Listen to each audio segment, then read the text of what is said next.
What's up, guys? Good afternoon. We've had a string of videos on this channel focusing on the cool stuff from 2022, some of the players that really played well, but we always have to look at both sides of things. So this video is just going to be a one-off looking at the 5 most disappointing players on the 2022 Seahawks. Who didn't live up to expectations, who didn't pull their weight, who didn't carry the load properly.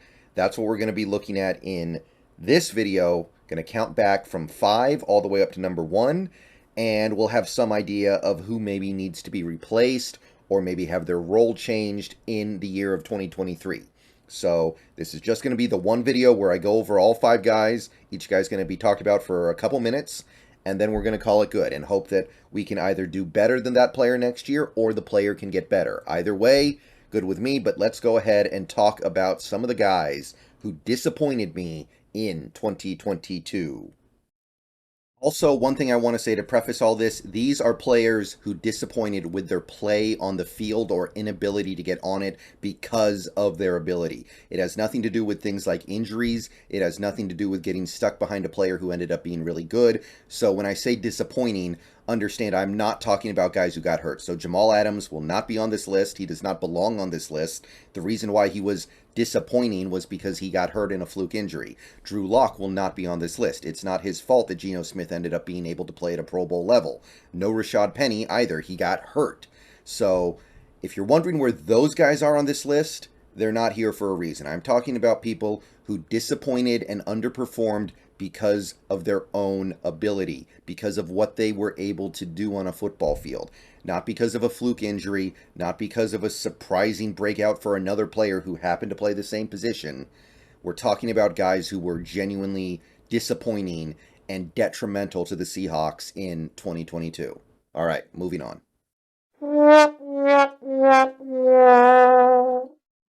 Number 5 on the most disappointing list is a player who also made my honorable mentions of best Seahawks in 2022. And I know that's just a little bit weird, but it also speaks to my expectations for the player in the preseason.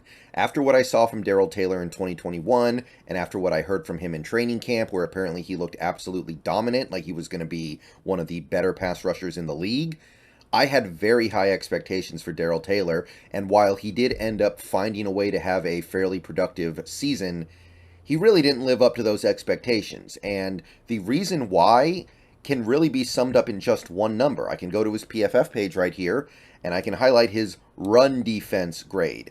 And that is not a inaccurate grade. I watched every snap he played. This man cannot defend the run at all.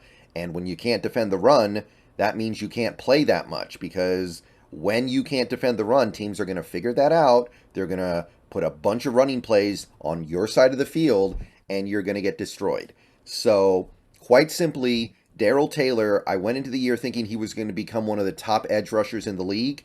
He can't be. How can he be when he can't even stay out on the field for more than like 40% of the snaps? And he'll probably never be able to, because when you can't play the run, you can only play on obvious passing downs. Otherwise, you're just asking for trouble. So, at the end of the day, Daryl Taylor has to make this list, because even though he ended up having a good year rushing the passer with 9.5 sacks and a pass rusher grade of 74, well, this is a big deal. And we can do things to disguise it, but it involves giving more snaps to other players and less to Daryl Taylor. So, because Daryl Taylor was kind of exposed in 2022 as a situational pass rusher only, I gotta say he was disappointing to me this year. So, he's number 5 on my list of most disappointing Seahawks in the 2022 season.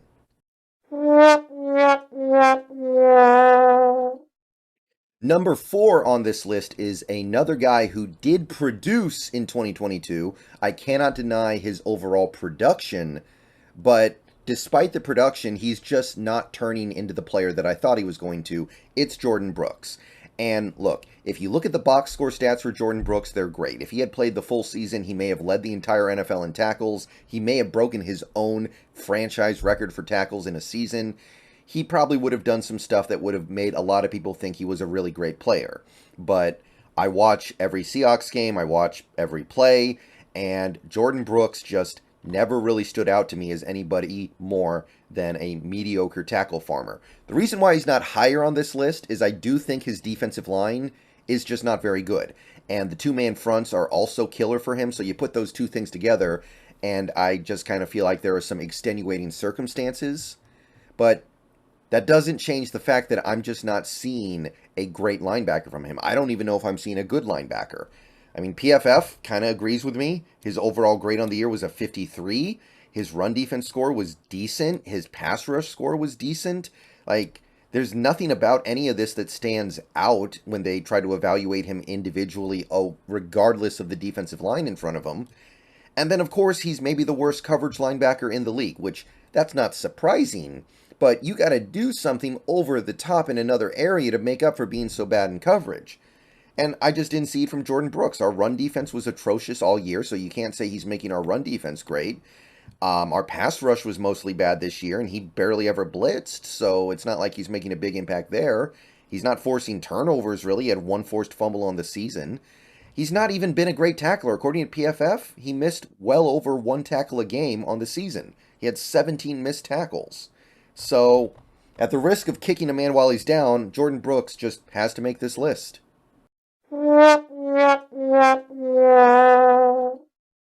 Number 3, we have Brian Monet, the big nose tackle who we extended last offseason in a mysterious move that not a lot of people could make a lot of sense of. So, when we gave him that contract, and it wasn't a huge contract, but it was a significant contract, I looked at Brian Monet and I went, okay, there have been a couple of games where he's played really well. He's really flashed in maybe 2 or 3 games in his career. He's had injury problems. But the bottom line is this team must see something with Brian Monet that they really like. And look, we do need a nose tackle. We're running a 3-4 defense. We need a big dude. And Brian Monet is a big dude. According to PFF, he weighs in at 366 pounds. I would believe if somebody told me he was closer to 380. So there were some things there that made sense, and I was like, okay, we've got Al Woods back for another year, and Brian Monet is probably going to be the guy who comes in and out of the field with Al Woods as our nose tackle. Well, then the season started, and number one, and I do want to say this isn't totally his fault, we're not playing Brian Monet that much. In fact, over the course of the year, I know he got hurt, but there were games where he didn't play at all, he was inactive, he ended up playing less than 300 snaps. And I know he got hurt, again, but even if he didn't get hurt, I doubt he plays more than 400. He just wasn't playing that much. And I'd love to be able to say, well, it's the team's fault because they gave him money and then didn't play him. But when they did play him, the results were pretty bad. He was really bad against the run. His pass rush basically non-existent. He had that one game against the Cardinals where he was dominant. And other than that, he could have been anybody out there. And then, of course, he gets hurt, and we don't know if we're going to even have him back for 2023, if we even want to. So we needed the big dude in the middle on this defensive line. Monet was supposed to be that guy. That's why we re-signed him. That's why I thought maybe this makes some sense. Instead, he ended up being another big part of the problem on that defensive line, so he definitely makes the most disappointing list.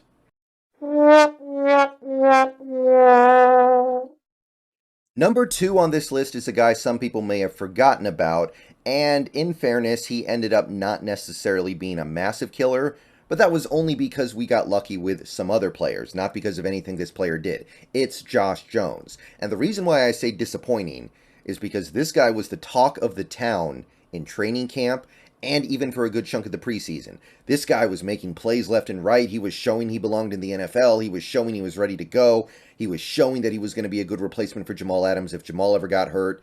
Lo and behold, Jamal Adams did get hurt in the first game of the year. Josh Jones gets put out there, and I'm thinking to myself, of course he's never going to be Jamal Adams. Nobody can be Jamal Adams. But Josh Jones, with the way he played in training camp, according to just about everybody who covered the Seahawks, will be okay. We were not okay. Josh Jones immediately exposed himself as just being completely unable to tackle whatsoever. He's one of the worst tacklers I've ever seen on the Seahawks. And honestly, his coverage, which was supposedly the strength of his game, was not really that much better. This defense went from bottom of the league to top of the league for a month, in large part because Josh Jones got off the field. PFF grades were bad, and the eye test was not much better. You can go back and look at some tweets from October. You've got field goals. Josh Jones is dangerously close to Brian Russell territory for worst Seahawks safety ever. Mookie Alexander, Josh Jones legit the worst safety the Seahawks have ever had under Pete Tederick included. Josh Jones has a missed tackle rate of 28.1 on the season per PFF. This was early October. So no matter how you slice it, Josh Jones went from training camp star. This seemed like one of our young reclamation projects. He was even playing pretty good at the end of the regular season in 2021 to a guy who cannot get out of town fast enough. So Josh Jones, number 2 on my list, was really disappointed in what he gave us in 2022.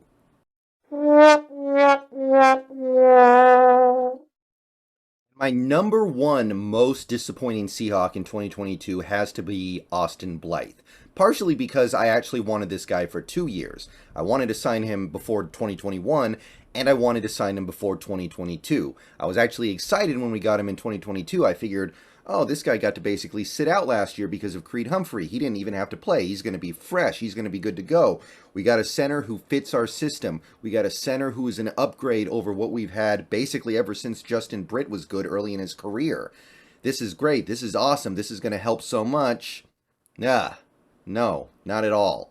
Austin Blythe had one of his worst years in the pros, and honestly, I don't think he was a real improvement over Ethan Posick the last 2 years. In fact, I think overall Posick was probably a better player for the Seahawks. And by the way, Ethan Posick only went to Cleveland and played at a Pro Bowl level. So we come out of this looking bad.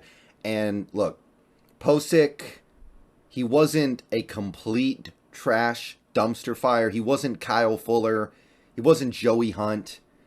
But I honestly think he was bad, and I think Posick was better the previous 2 years. He was okay as a pass blocker. He was doing his job fairly well as a pass protector, I guess. I didn't hate what he was doing in that area of the game. But his run blocking was so abysmally bad, it felt like it canceled that part out. And I would say that it did. Our running game in 2022 was mostly pretty good. Imagine how good it would have been if we had a center and a right guard who knew how to run block. But for most of 2022, we just didn't. And given the fact that this team loves to run the ball up the gut so much, and they do it anyway even when they have a problem like this is a big problem. Posick ended up playing basically the whole season, so we had to deal with him every single week. And given that, put all those things together, he's my most disappointing Seahawk for 2022.